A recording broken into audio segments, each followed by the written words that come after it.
Morning all. Let's go over in detail the dramatic game that happened yesterday. I actually found the game very, very surprising in the extreme, and there's already a detailed analysis of one of the critical positions reached on this channel, which was at move 37, and I'll point to that from this video and in the description.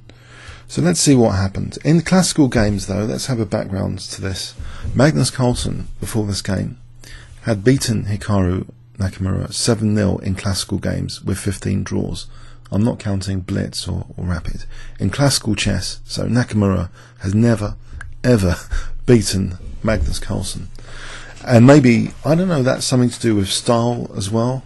But on the other hand, not many people have beaten Magnus Carlsen, at least when Magnus Carlsen has been very, very strong just in recent years. It's almost like becoming like an invincible Capablanca. Okay, so Nakamura with white played d4, and Magnus chooses knight f6, and after c4 we see e6, the Nimzo-Indian defense, named after Aaron Nimzovich, one of the leading hypermodernists.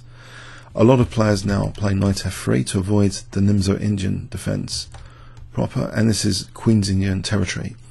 Here Nakamura played actually knight c3, inviting that pin, bishop b4. Now we see quite an unusual move here. The Rubinstein variation remains popular, very solid choice, e3. One of Kasparov's favourite moves against the Nimzo-Indian, queen c2, is interesting. Trying to collect the bishop here, but you lose a lot of tempo sometimes. Knight f3 is another move, very popular still.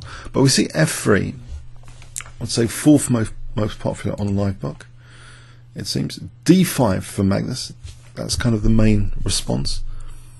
a3, and now black is not really obliged to take on c3, although that is the main move, taking on c3 here. Black actually preserved the bishop with bishop e7. And this of course does allow white to play for e4, which is the main move. And you might think this is quite attractive because potentially, white is going to play e5 and drive the knight. There might be h7 problems later. So black takes this, and after f takes, prevents e5 in a tactical manner, a kind of positional pawn sacrifice, and it's the main move here with e5. It strikes at the centre and the dark squares in particular.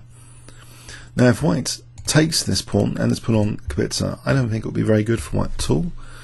D takes just looks terrible after queen takes d1. Then we can't take with the knight because the knight takes e4, which leaves white in a kind of wrecked position, and black's actually better. And if we take with the king, then knight g4, and it's pretty horrible as well for white. So the main idea here for white is just to play d5, and now black seizes the opportunity to interrupt white from castling on the king's side in the near future with bishop c5. It's a dangerous looking bishop, and black's already potentially threatening now knight g4. This is quite serious, even on f2 here. So this knight is actually pinned down with bishop g5, and now Magnus Carlsen castles. And here the position from a technical point of view is about equal. Knight f3, bishop g4. Black can emphasize his dark square campaign by sometimes swapping off a knight, which is defending like key dark squares. Like in particular d4 is a bit weakened if black exchanges off this bishop for knight. And in fact, white actually prompts this exchange with h3. Now h3 could be a useful move in the near future, depending on where white's king's going to go. And Magnus has two main choices here. He could actually retreat the bishop to h5. This might run into a very aggressive g4 here, and the bishop looks a little bit locked down. I think white's just ever so slightly better here, but it's a playable position for black potentially, this kind of position. But Magnus actually did emphasize the dark square campaign. He just took on f3, and white took on f3. So d4 has been weakened. So knights have that versatility to defend or attack on both colour complexes, but d4 has been weakened for the future, and this bishop in particular could find itself on d4 as an option. we see knight bd7, and here white reveals the intention of h3 is actually quite useful for g4 if in particular white castles queenside, which he does. So a very aggressive idea, very aggressive opening choice, a statement that's been made that white is after a decisive game here, win or lose. Magnus now plays bishop d4. Now bishop d4 carries with it an immediate threat of structural damage, because bishop takes e3, queen takes, knight takes e4 looks possible. Let's just check this. If g4, bishop takes, queen takes, even though knight's pinned, knight takes e4 is possible here, and we can have a better position for black here in this position. This is just horrible for white. Like this, for example, and black's doing absolutely fine. He's actually just nabbed a pawn out of that. So there is an idea here, and after bishop d4, bishop c3 is a threat here that needs to be addressed. Knight e2, attacking the bishop, and also of course dual purpose, as well as temporarily attacking the bishop. After g4, the knight could actually maneuver to f5, which at this point represents quite a sensitive point on the semi-open f file. That's an outpost square, which is extremely logical when you've got semi-open files.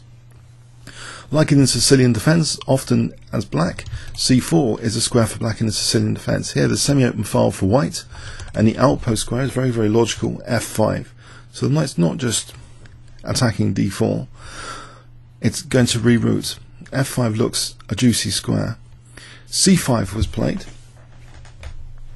and now we see this aggressive g4 move, marking out the f5 square, and also potentially there's other options like retreating the bishop at some point, or maybe after the king's move, bishop going back to c1, and then g5 as well. So the actual pawns can be used as attacking resources here as well, potentially.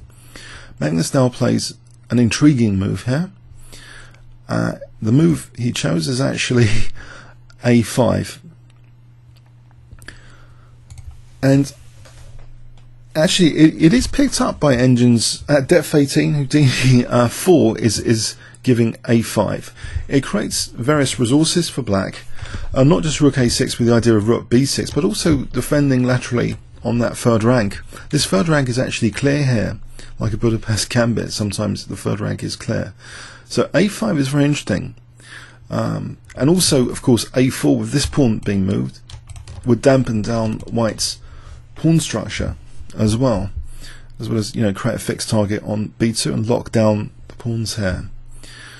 White plays now king b1, so it vacates c1. If the bishop can come back for the defense, that could be handy. Now we see this rook a6, and there's two main plans with the knight actually. Although the knight could still go to f5, there's also an intriguing option in knight c3 potentially, to try and exploit b5. But f5 is closer to the king, even though b5 looks like a hole here. f5 is closer to the king, so that seems, if you're an aggressive player and want to go for the king, then knight g3 looks like a more interesting choice than trying to put the knight on b5.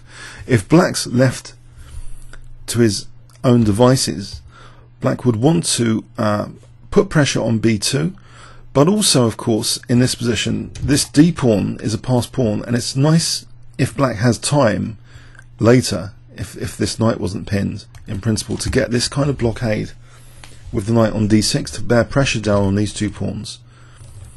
So either the knight on f5 or b5 would challenge such a knight on d6 as well.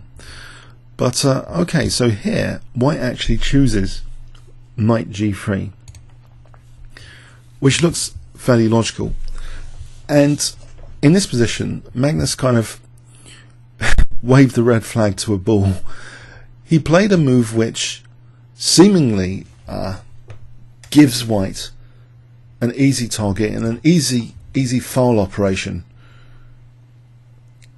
He played actually a shocking looking move, and when I was looking at this game in live commentary yesterday, I just thought this is Nakamura's chance. He's never ever beaten Magnus Carlsen, but I thought after this move, I just couldn't believe it. It's weakening dark squares, and this bishop, okay, there's a dark square bishop, but it's kind of in the opponent's territory, and it can't really help f6 or this diagonal at the moment, or the king. It's like buried itself in the opponent's territory. So in a way, it's like, you know, it's only influencing part of the board, a limited part of the board. Okay, it's controlling g1, it's attacking b2, but it's a limited part of the board, it's not a defensive bishop. And you would think there's a simple file operation available here, just to peel open the h file, and somehow, you know, double rooks and checkmate black. So the red flag is being waved to a bull here. Nakamura is a very attacking player. So the kings are on opposite sides. Opposite sides here. You're supposed to, pardon me. You're supposed to go for the attack when the kings are on opposite sides. h4 seems entirely natural here. But let's look at some other technical moves. h4 was played, bishop h6. What would happen here? It's a very interesting position. If rook e8, then already, you know, black's in trouble, because actually the knights are pretty awkward. g5, and then black's getting smashed. So black seems obliged in this position to sacrifice the exchange with knight e8, but this might not be 100% clear cut. The bishop is quite good on the dark squares, and it's not entirely clear actually. After rook f6, that rook can also be quite annoying here. So it's not actually entirely clear, but it seems virtually forced to sacrifice the exchange, even in this position after bishop h6. So Nakamura, he sidesteps this, because this position, just to be clear, is looking absolutely terrible. This position, because h5 is potentially dropping off soon, or taking here, and then taking here, or h4.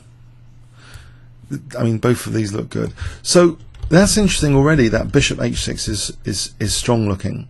So it was sidestepped by a more natural kind of attack to try and keep the dark square bishop as an attacking piece, because the logic of the situation is that this bishop is kind of buried in territory, and it's not really a defensive bishop. So to hold a dark square bishop like this is important for the attack if white really just wants to mate the black king as opposed to winning some material. Just peel open and double rooks on the h file. What could be simpler than that file operation? Well, Magnus plays a4 now. An interesting move. It fixes down the pawns. It also vacates the a5 square. Some of the commentators of yesterday were going for a very interesting sequence that actually, after rook b6, a4, queen a8 to a5, but then it was noticed actually that if a4 immediately, then queen a5 immediately, saving a whole move. You can get that position with the queen on a5, which is quite dangerous. It breaks the pin here. The queen looks down there. The rook can come here. The queen can potentially take part in some sort of attack. So okay, we see after h4, a4. Now, against this configuration, which is upcoming against white's king, we see a beautiful move in principle, an absolutely beautiful move in principle here. In rook h2, it combines defensive attack on the h file, and also still, by the way, sidesteps bishop h6, which always looks like a strong move. If rook e8 is played, we can always play g5 still. But anyway, I mean, g5 here is actually looking even stronger than before. So black's actually, from a technical point of view, is going to sack the exchange again, a positional like sacrifice here, believe it or not. It's incredible variations, even in this position, the calm before the storm, that you know, Magnus is relying heavily on positional sacrifice here of the exchange in these variations. But anyway, so rook h2, defending and attacking, a beautiful move. it looks more effective than just rook d2, because the rook might want to double behind its fellow here. So by playing rook h2, it's kind of saving another kind of tempo for trying to double rooks on the h file. Queen a5, so that breaks the pin on the knight. So there might be a more serious threat by black at some point to actually consider moving this knight to d6. And also, of course, now rook b6 is on the cards to put pressure on b2. Now the queen is kicked with bishop d2. She goes to c7. And now we see g5, and the knight has got now e8. But should white be worried here? White is getting along with the h-file attack. It seems like a classic file operation. Rook b6, okay, black is also combining defense kind of with attack. But now bishop c1. Isn't black far off doing something? Well, the b3 square is marked out by the pawn, and black now uses a tempo gainer, rook b3. But does it drive the queen to an even more effective place than f3? Well, the queen goes to g4, and in a way this whole diagonal is quite resourceful, sometimes at hg and fg and queen e6s. So it's not such a bad square. Queen g4. Knight b6, putting pressure on c4, and as though knight d6 will join the fellow knight to attack that c4. And also, of course, queen d7 to try and challenge the queen on g4 is possible. We see now what looks to be just a really logical move as part of the standard h-file hack attack file operation. Just double the rooks on the h-file. Why not? Bishop e2. b2 is covered. The c-form is still covered. We can still play rook dh1 or hg and then rook dh1. It looks absolutely brilliant, this position for white. A dream position. A complete dream position. It's said of Lasker that he tempted his opponents to, he didn't avoid opponents' strengths when he prepared for them. It's like he found out what positions they liked, enjoyed, and gave them so much of the position that they liked on the brink of apparently winning, and then he crushed their egos by finding resources to in tough positions to crack them. And here it's like, is Nakamura being a victim of psychology? This is just such a dream, delicious, attacking position. What more can one want with this dream h-file attack? So Magnus plays knight d6. He's putting more pressure on c4. Of course, hg and rook h1 look extremely tempting and logical attacking moves. In this particular position after hg, this diagonal's quite weak. Black cannot play hg here. This looks like terrible because there's no attempt to defend the h-file. Rook dh1 is actually a mate in 6, believe it or not. It shouldn't be that surprising. The rooks are doubled against the king, and it's a mate in 6 here. If f5, for example, g takes, what is black doing? It's just going to be mated with the check. There's a mate in 5 with rook 1 to h7. There's actually a mate in 3 with this one. Spectacular. So, of course, we can't take with the h pawn in this position. And this wasn't played hg, but we can't take with the h pawn. And if we take the f pawn, then that gives the e6 square for the queen, which is actually, this is actually technically a winning position after queen e6 check. And you might wonder why. What can black actually do here? Let's look at three candidate defences. Queen f7. White actually technically can just promote this as an attacking resource, this pawn, by casually playing rook dh1, not even minding the queen's coming off. So white is now threatening rook takes h7. If queen takes, d takes, black is actually having a hard time defending this position with rook h7 and this mating net with these two pawns here covering a lot of squares. So for example, you know, knight takes is a mate in 9 after rook takes h7. Forget the queen's on. This is a mate in 9. Queen's not on. Let's give black a sensible move here. It's just mating with this rook h8 and rook h7. It's difficult to give black a sensible move. Let's show rook takes b2. This is computer defense. Is just giving up both rooks crazily. So it knows that this is a mate in 9. This is untenable, this position, even with the queens off. And so let's look at what else. If rook f7, that can't be any better. This pin looks terrible. So either rook d h1, or there's an incredible technical resource here as well, knight f5. But rook, let's just go with the natural rook d h1. How does black actually defend this? If h5 only, we can just crash down the h file with knight takes h5, and this is a mate in 5 now. So in other words, this queen e6, I'm trying to spell this out, but this queen e6 seems absolutely murderous for the pin it creates. If king h8, rook d h1, and we're now threatening just simply to take on h7, get rid of black's queen and take on d6, massive material up. So if rook takes g3, it doesn't matter about that. Rook takes h7. This position is absolutely crushing. Just taking on d6. Taking on b6, thanks very much, because that has a fault there as well. There's loose pieces around, double attacks, loose pieces, they drop off. So this position is absolutely murderous. Just after hg, the simple hg, forget about doubling rooks. What does actually black do here? Queen d7? Trying to exchange off the queens? White could either take the queen off, or even g takes h7. Even that self-blocking move wins here. Although maybe this isn't so clear, but you know, rook h6 attacking the knight.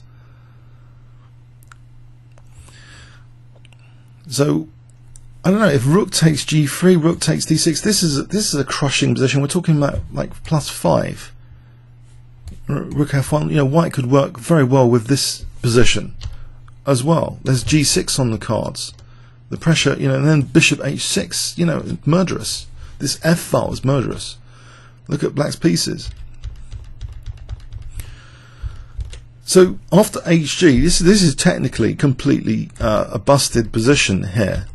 After hg, nevertheless, you know, okay, from a technical, you know, perspective, the engines see hg as nearly +6, but they do see this next move as nearly nearly +2.5, rook d h1, and that's a logical human move as well.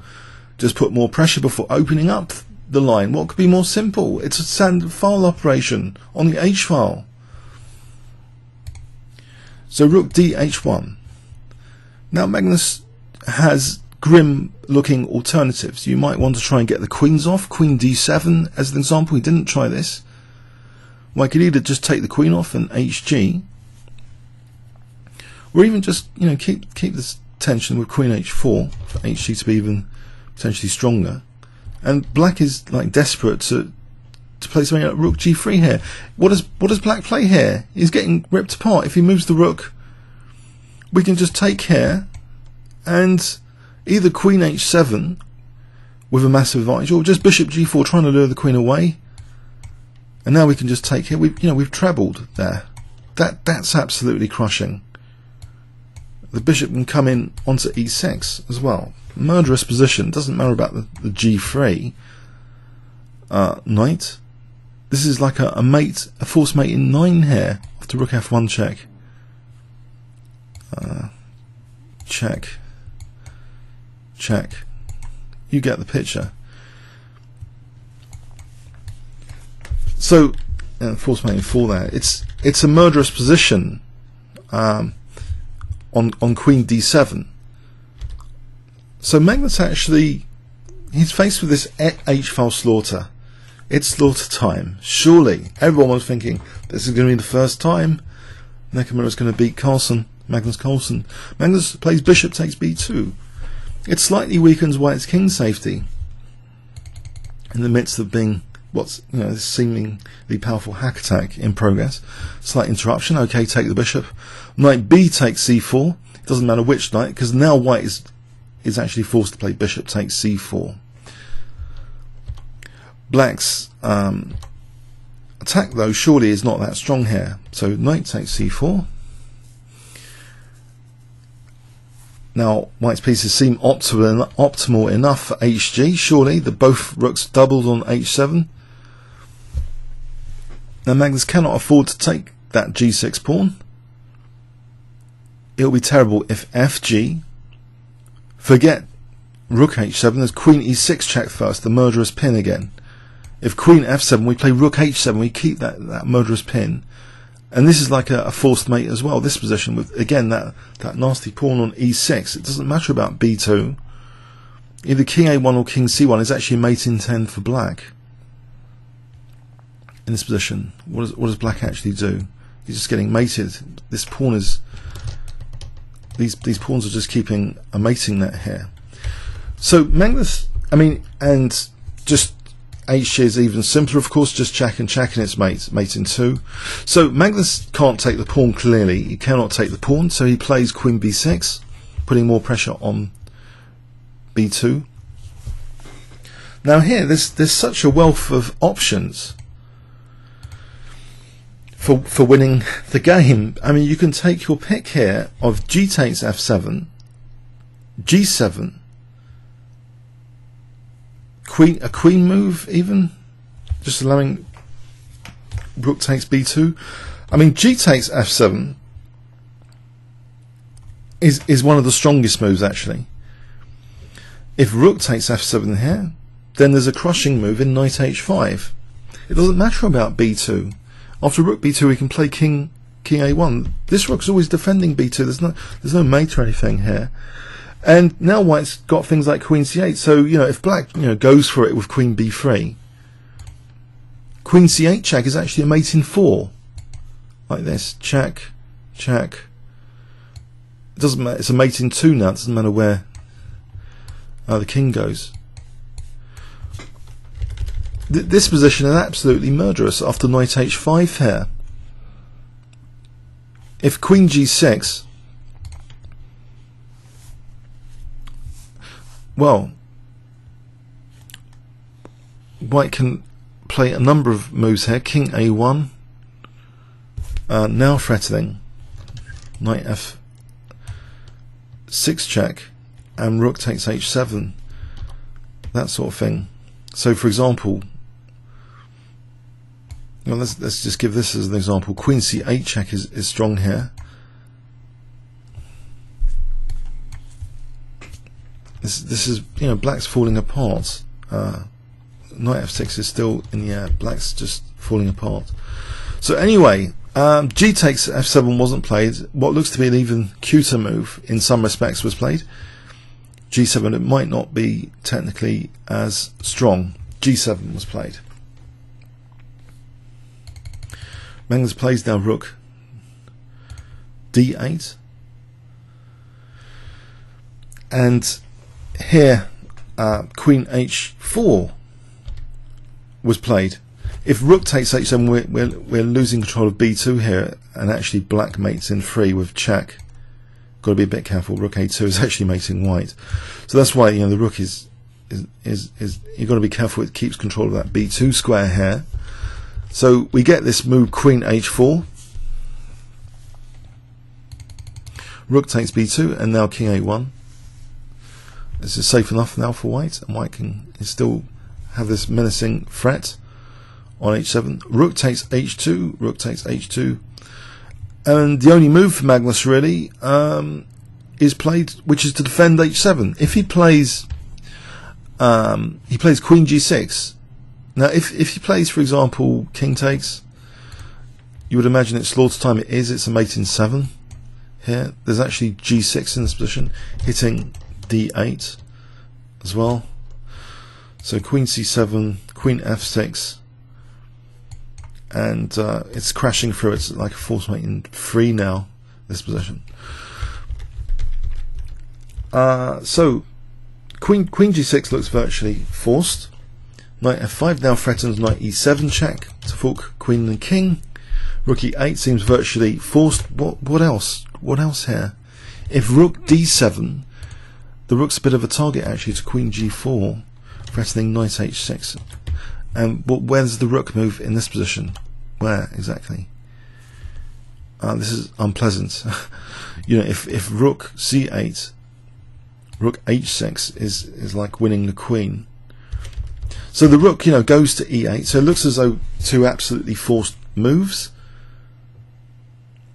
We see now in this position that actually the F file is still significant. The semi-open F file is still significant for White, because there's moves which can win based on that, like Queen F2 here, with ideas of Knight H6. It's, you know, the Queen is tied down. For example, Queen takes. The Queen's tied down. Knight H6. We're on F7. So that's one way of celebrating the semi-open F file. Just the Queen to the F file move, like Queen F2 here, is winning.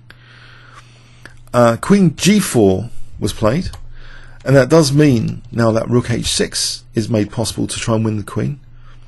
So the Queen has to react to that. You know, Rook H6 is a major threat here, which has been unveiled. So Magnus plays Queen B6. So he's still tying down the Rook to B2, of course, as well. Queen B2 mates if Rook H6. So Queen H3 is played, renewing the threat on H7. Queen G6 is played, defending here. And this is now the position at move 37, a tragi-comedy position, where, you know, the last few of Magnus' moves seem to be absolutely forced. It doesn't seem as though there's a Houdini escape artist at work here yet. In this position, though, you know, the Rook and Queen are tied down. They're like virtually pinned down to protecting certain squares without actually being pinned. And I remember in a recent Blitz video when my opponent's pieces had, no, it was actually an over-the-board game, my opponent's pieces had pieces pinned down, and it was actually close to Zugzwang. Zugzwang is like the compulsion to move, and you further worsen your position, or sometimes you might even actually just improve the opponent's position. But here, Black is in a sort of almost virtual Zugzwang. The Rook can't move, the Queen can't move, and this is covered in detail on the focus video. I'll put a link. I'll try and embed a link on the right at this point, so you see in clarity, in great detail, that Black is in a virtual Zugzwang here. So even, I mean, there's been an argument about what the simplest, like, human approach to this position is. Once you recognise that Black's in big trouble here, you know, even a simple move like King A2, you know, the Queen can't move, the Rook can't move.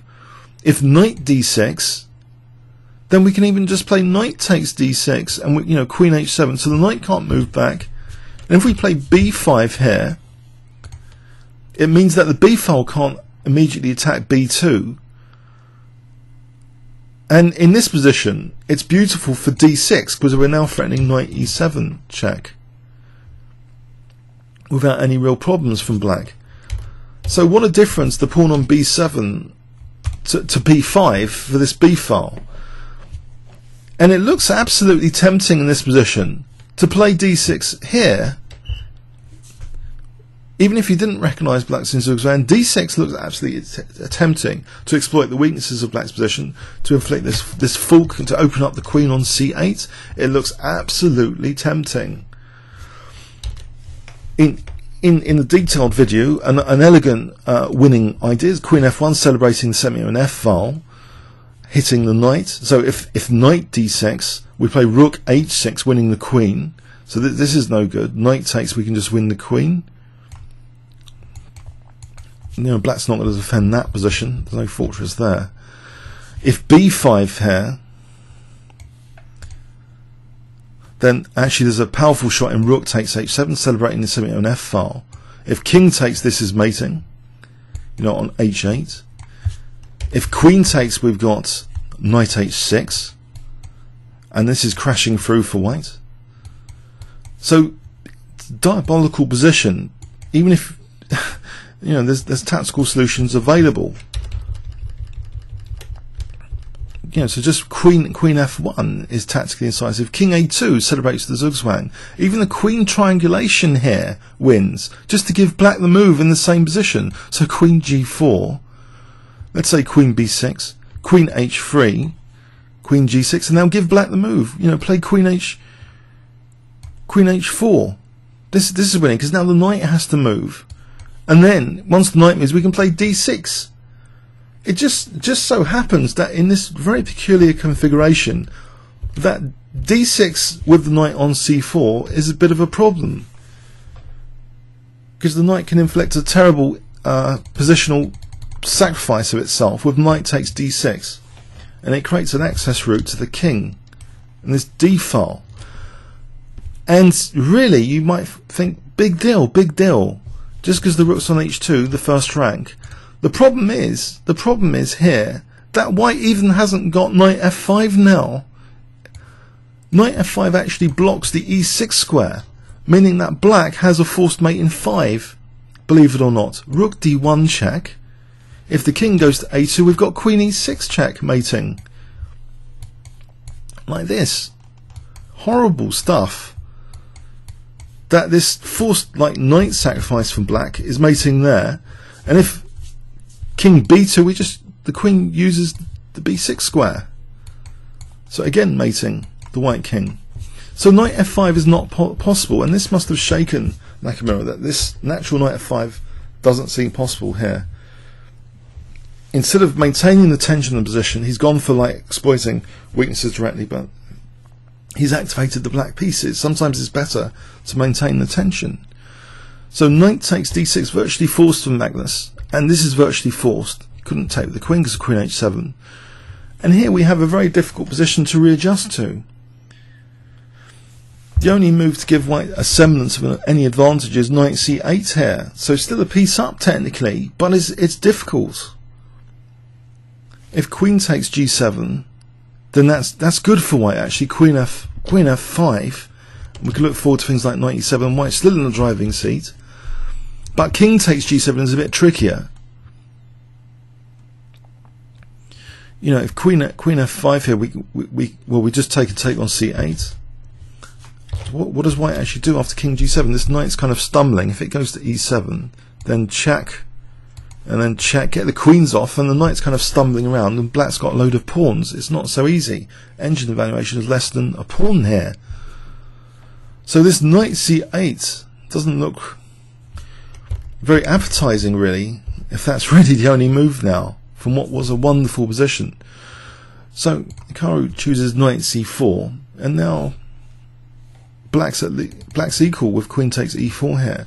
In fact, it's white, ridiculously, that to stay in the game, technically, has to find an only move now, in the form of knight e3, which kind of defends against rook d1s, and try and play something like king a2 very carefully, so that the king's on second rank, so there's no checks from that pesky rook, and the knight's also covering these checking squares. And then can consider stuff after that, like knight f5 maybe. But it's going to be like perpetual check time in most scenarios. But anyway, knight e3 wasn't played. We see queen h5. Of course the queen can't take queen h7. But now Magnus plays the top engine move in this position. The top move to cause white difficulties here. He plays rook d3. He's tying down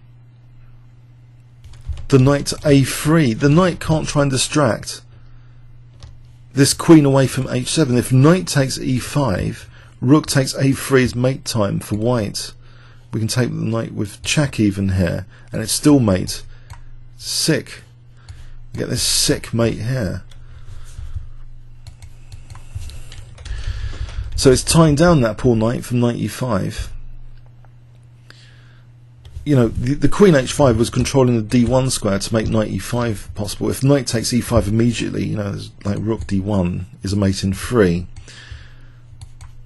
I mean, it's remarkable how the tables have been turned now to scrutiny placed on white's king safety after all that.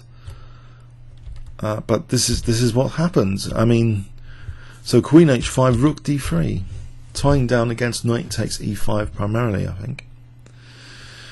Rook h4, preventing also queen d4 checks now. Okay, rook h4, but queen f5. And now b5, of course, is going to happen soon. b5 is the major thing. And the rook can celebrate down this f file soon as well. If it hasn't got d1, it can force its use of f1, potentially. Queen e2, we see b5, the knight's stumbling a bit now.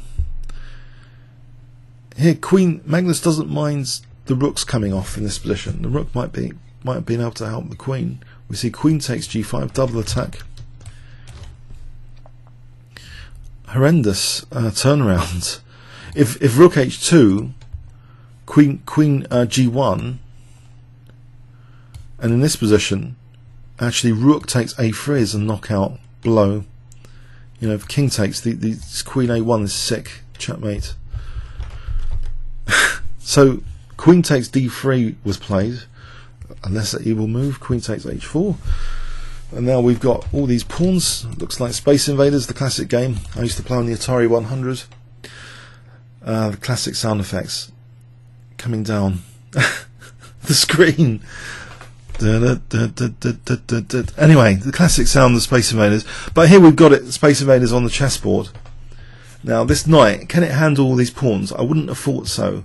Knight e4, does it actually threaten anything? Knight e4, not really. I mean, maybe there's a faint threat of queen d6 for queen f8. Queen f8, that pawn can actually make, you know, trying to grab a perpetual. This pawn, which might represent some sort of threat like that, is extinguished with king takes g7. So we're left with this absolutely kind of nightmarish position to have after a winning position in the middle game. We've got 6 pawns versus 1, 5 pawns up here.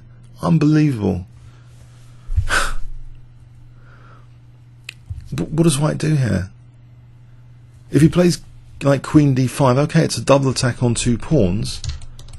There's so many pawns, it doesn't matter. Queen f4, give a pawn away. It doesn't matter. Well, we can take the knight here. It doesn't matter about the knight taking.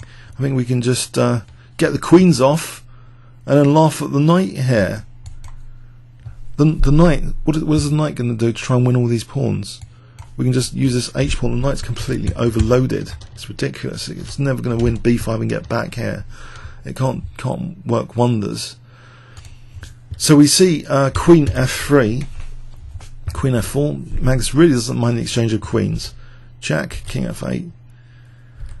King b2. Now the h pawn comes down. So the pawns can advance on both sides of the board. And they just start marching on both sides of the board, setting up horrible things. Another protected pass pawn soon here. 2 connected pass pawns here. It's over bar the shouting. King g7 doesn't matter about losing the odd pawn to a4. These pawns are marching on. Only 2 squares away now. Space Invaders coming down. h2. White has to try and stop the queening. Queen d5. This is blocked with e4. Doesn't matter about the irritating check here. It's mildly irritating. Doesn't matter. If queen d4 was played, king h7, and then what? Queen a1. Queen a1. It's not good after e3. These are all horrendous scenarios to have. So we see after e4 queen h5. That looks more natural to stop h1 than maybe queen a1 in some respect. e3, knight f3. e2 now threatening a prosaic queen takes f3 and under promoting to a knight now. If white's not careful, but white's in a kind of zugzwang, so that's even not going to happen. The king's going to move, or one of them is going to move. But there's actually a threat. Queen takes f3 and e1, knight under promotion here. The king moves anyway. f6, just blunting any checks. Preparing queen e4, and then maybe well, one of the pawns is going to queen. So knight e1, queen g3 check, king a4, queen g1, making the intention clear of queening. Queen takes e2, and it looks as though there's a useful check here, just in case that's useful, which it really isn't. Black could actually just queen here, but Queen a7 just makes that faint thing disappear as well. And after this, you know, Black's queening on White's next move. I must say, I feel for Hikaru. He had it in the bag, so to speak. And it's amazing to think, you know, Magnus Carlsen is in a virtual middle game Zugzwang. After G6, I just thought Magnus had it during the live, you know, stream yesterday. It wasn't just because of the engine evaluations. It just seems an easier position to play. You just double rooks on the H file. What, you know, it's like a basic file operation on the H file to get to Black's king. And he seemed to be combining quite well attack and defense. And yet, he lost. It shows our current world champion is remarkably resourceful player. Very, very difficult to beat. And it also shows, to a large extent, the cruelty, how chess can be so cruel. So I think I will restart that Backfire series. You know, if you look at the Capablanca Backfire videos, they feature seemingly attractive moves that backfire. I think the importance of that was to demonstrate the sheer cruelty of chess. It's not for the faint-hearted, our game that we so love. Comments or questions on YouTube. Thanks very much.